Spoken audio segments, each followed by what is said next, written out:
Triple Crown racing. We are now 2 races in to the Triple Crown, and we've had nothing but controversy vis-a-vis the Kentucky Derby and what just happened to the Preakness. And we're a couple weeks out. We'll go to the Belmont Stakes, which is the 3rd.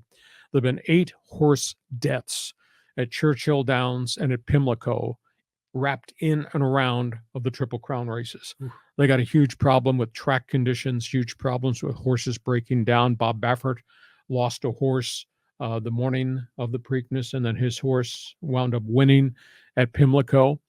The bigger question to me is just not the investigations that are going on as to why all of a sudden we've had another surge in horses' deaths and have had to euthanize these horses actually on the track. It's terrible. The big question is they got to do something about the calendar, because 20 show up to run the Kentucky Derby. Hardly anybody shows up to run the Preakness, and stragglers show up to run the Belmont Stakes. It's not what it used to be in terms of, quote, Triple Crown. There is a proposal out there. I think they're going to revisit it, and it makes all the sense in the world, because this is all about marketing the sport and having the best fields at these 3 great races on the calendar. The proposal is Kentucky Derby runs in May, as it always does right at the start. We move the Preakness in Pimlico outside Baltimore. We move it and make it a July 4th event. So that gives the horses the rest of May and all of June to rest up, retrain, or get healthy. You move the 3rd race, the Belmont Stakes, which is a warrior's race. It's 1.5 miles. It's grueling. You move that out from where it is, and you move it to Labor Day weekend.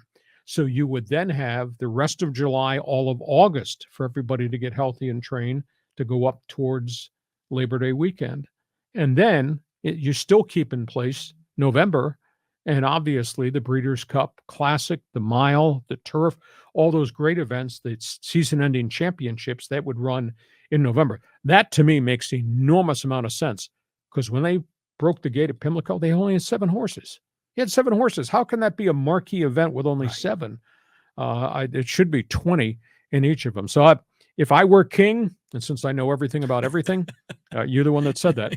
I would do that. I would go first weekend of May, Derby, July 4th weekend, super event. Let's run it at Preakness in Pimlico, Labor Day weekend, first weekend of September. Let's run Belmont Stakes. What's not to like about that? I like it. And I like syncing it up with some of our national holidays. So for a lot of, casual fans, it kind of connects us to it. I do wonder, though, about the sport. I like the idea of spreading it out, but these horses, I wonder, do they train horses or breed horses to specialize in one of the 3 Triple Crowns, since each race is so different? And then I often wonder, are these horses, what kind of, are they on the juice? Are they on steroids? Is that kind of causing some trouble here? No, because the drug testing, asked Bob Baffert about his 2-year suspension, the drug testing is pretty significant in horse racing.